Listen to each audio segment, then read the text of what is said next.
We all want to be successful, but what is success?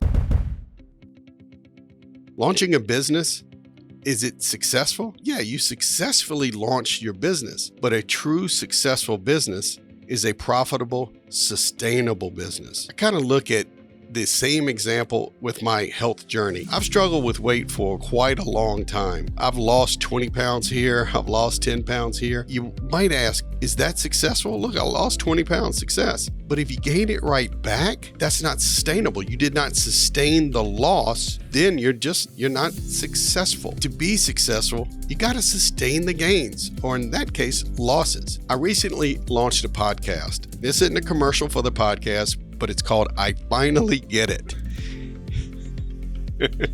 The reason I'm telling you this is to really prove the example. I bought that URL probably 6 years ago, and the day I bought it, I had a podcast in mind. I kind of conceived it, and I went through everything that I would have to do, and I never launched. I continued to kick the can down the road until one thing happened. I realized I just can't do this by myself. I could launch it. I could build a website. I could buy all the equipment. I could study on how to post a podcast, but I can't sustain it alone. So Dustin Webb kind of comes into my world, and we started shooting videos for vlogs about a year ago. It's at that time I realized I had the team around me that could help me not only launch the podcast, but then sustain it by doing the things that are required, the editing, the publishing, and the posting to different social media platforms. Now, if we get a year down the road and we continue to improve, I will say we successfully launched a podcast. And so the same thing is going on in your world.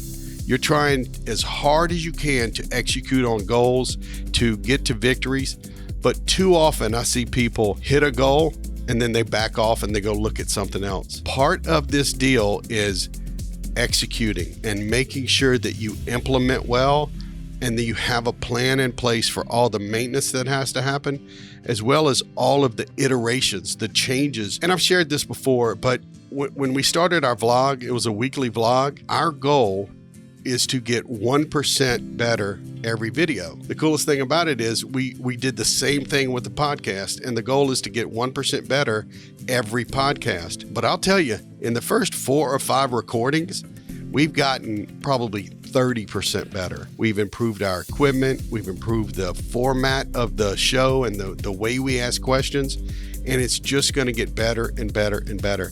And that's what we all have to do. And I can say, if you go back and watch episode 0, episode 1, episode 2, all the way to 4 or 5, by the time you watch this, you're going to see a remarkable change. In fact, everything looks different. Every video, you'll see something noticeable. And that's what we have to do when we set goals and we go out and we achieve the initial goal. We have to make sure we have a team around us who can help us maintain and improve, because when you do those things and you sustain your gains, then that's when you can call it a success. I hope you've gotten some value out of this. If you have, please subscribe to our YouTube channel. We put these videos out every single Wednesday so you can lead your people, grow your company, and live your life.